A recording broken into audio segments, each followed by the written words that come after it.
안녕하십니까. 김경국TV 시작하겠습니다. 민주당 이재명 대표가 공천 과정에서의 잡음을 의식한 듯 혁신 공천은 피할 수 없는 말 그대로 가죽을 벗기는 아픈 과정이다, 이렇게 노래를 불렀는데, 이재명 대표의 이 같은 말에 대한 민주당 의원들의 성토가 높아지고 있습니다. 자기가 희생하고 헌신하는 자신의 가죽을 벗기는 혁신이 아니라 당내 반대파의 가죽을 벗기면서 고통을 운운하는 것은 인간의 도리가 아니라는 것이죠. 이처럼 민주당의 공천 과정에서 온갖 잡음이 터져나오고 있는 가운데 21일 열린 의원총회에서 의원들이 불만이 결국 폭발했습니다. 의원들은 이재명의 공천을 양두구육식 혁신공천, 이런 식으로 직격탄을 날렸습니다. 그동안 혹시 이재명 대표의 눈밖에 나서 공천에 불이익을 당하지는 않을까, 이렇게 노심초사하면서 조심해왔던, 꾹꾹 눌러왔던 그런 감정을 터뜨렸던 것입니다. 의원들은 이미 이 대표의 목표가 총선 승리가 아니라 총선에서 지더라도 이재명 당을 만드는 것이다, 이런 공공연한 비밀을 모두가 파악하고 있었습니다. 이날 의총 분위기에 대해서 한 중진 의원은 15년 넘게 당에 있었지만 이 정도로 엉망인 의총은 처음 봤다고 말했습니다. 그만큼 의원들이 격앙돼 있었던 것이죠. 개파색이 없는 한 의원도 친명도 비명도 모두 갈 때까지 가보지 않은 분위기인데, 이대로 가면 당이 정말 쪼개질 수도 있겠다는 생각이 들 정도였다라고 말했습니다. 이날 오전 11시부터 의총은 한 2시간 정도 진행됐습니다. 의총에서는 총 15명이 작심 발언을 이어갔다고 합니다. 김상희, 홍영표, 노웅래, 이인영, 전해철, 전해숙, 송갑석, 송기현, 윤건영, 권인숙, 이수진, 오영환, 윤영찬, 들어보시면 아시겠지만 모두 한결같이 비명계 의원들입니다. 이들은 하위 20%를 보면 모두 비명계 사람인데 누가 합리적이고 객관적인 공천이었다고 볼 수 있겠느냐, 이렇게 지도부를 추궁했습니다. 친문좌정인 홍영표 의원은 이재명 대표 사당화를 위한 공천이 이루어져서는 안 된다, 이렇게 목소리를 높였고, 민주당에서 가장 불출마를 선언한 오영환 의원도 반대파를 척살 대상으로 보느냐, 이렇게 비판했습니다. 스스로 하위 10%에 들었다고 공개한 윤영찬 의원도 지도자가 경쟁자를 적으로 돌린다고 반발했습니다.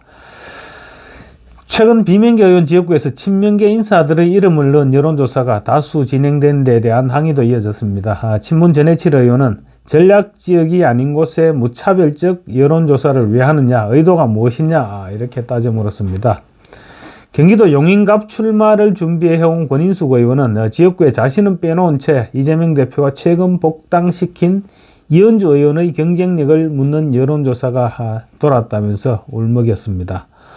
이수진 의원도 자신의 지역구인 서울 동작을 해 추미애 전 법무부 장관, 그리고 전현희 전 국가권익위원장, 이 사람들의 경쟁력을 묻는 여론조사가 시행됐다는 점을 지적하면서, 만약 이번 총선에서 국민의힘 나경원 후보가 당선된다면 지도부 당신들, 이재명 지도부 당신들이 모두 책임져야 한다, 이렇게 직격탄을 날렸습니다. 조정식 사무총장은 의총 도중에 여론조사와 관련해서 나는 잘 모른다, 이런 취지로 얘기했다가 비명계 의원들의 분노를 오히려 돋구었던 것으로 전해졌습니다. 하지만 정작 이재명 대표 본인은 의총에 불참했습니다. 이를 두고도 비명계는 완전히 귀를 닫고 무시하겠다는 건 아니냐라면서 거세게 항의했습니다. 의원들의 자유 발언이 이어지던 중 친명계 정청래 최고위원, 그리고 인재영입위원회 간사인 김성환 의원마저 의총장을 떠나려 하자, 아이 대표도 없는데 당신들까지 어디 가느냐, 이재명 대표는 왜 안 나왔느냐, 이런 식의 고성이 터져 나왔다고 합니다. 이 대표는 페이스북에 앞으로 더 많은 원망이 나올 것도 잘 알고 있다, 모든 원망은 대표인 나에게 돌려라, 온전히 책임지고 감내하겠다라고 적었는데, 사실 그런 각오였다면 오늘 의총장에 나와서 자신있게 설명하고 설득했어야 하는 것이 정상입니다.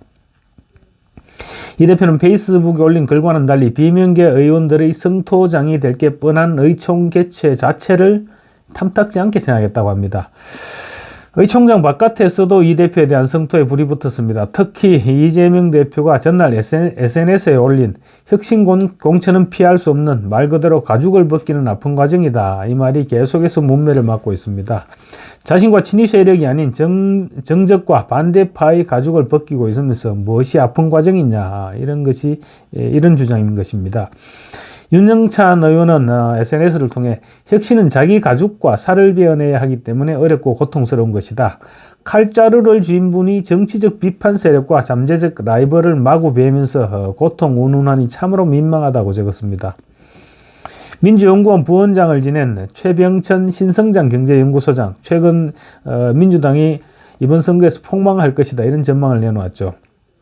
최 소장도 SNS에 혁신이란 자신의 가족을 벗기는 것이다. 그래서 언제나 주류의 희생과 헌신이 중요한 것이다. 남의 가족을 벗겨 자신의 가족 잠바를 만들어서는 안 된다. 그것은 혁신이 아니다. 라고 단언했습니다. 이 대표는 또 하위 20%에 해당한다는 통보를 받자마자 탈당을 선언한 김영주 국회 부의장에 대해서도 SNS를 통해서 김 부의장님은 제가 참 존경하시는 분입니다. 제 개인이 주관적으로 점수를 드렸다면 부의장님은 분명 좋은 평가였을 것입니다. 이렇게 페이스북에 적었습니다. 이에 대해서 김영주 부의장은 SNS를 통해 누구 조롱하는 것이냐 이렇게 날선 반응을 보이고 있습니다. 망나니 칼춤 추듯이 칼날을 휘두른 이재명 대표가 정작 의원총회 참석을 회피하는 것을 보니 정말로 비겁한 사람이구나 하는 생각을 다시 한번 하게 됩니다. SNS에는 가죽을 벗기는 아픔이니 어쩌니 잔뜩 말장난만 늘어놓고는 가죽 벗김을 당하는 사람들의 아픔은 조금도 생각하지 않는, 조금 더 헤아리려고 노력조차 하지 않는 인성에 참 다시 한번 혀를 내두르게 됩니다. 당대표로서 마땅히 공천에 대한 책임을 져야 되는데 말로는 자신을 원망해라, 내가 다 모든 것을 내가 책임지겠다 이렇게 얘기하면서도 막상 원망당할 자리에는 코빼기도 보이지 않고 도망쳐버리는 그런 사람이라는 사실이 오늘 의총을 통해서 다시 한번 확인되었습니다. 감사합니다.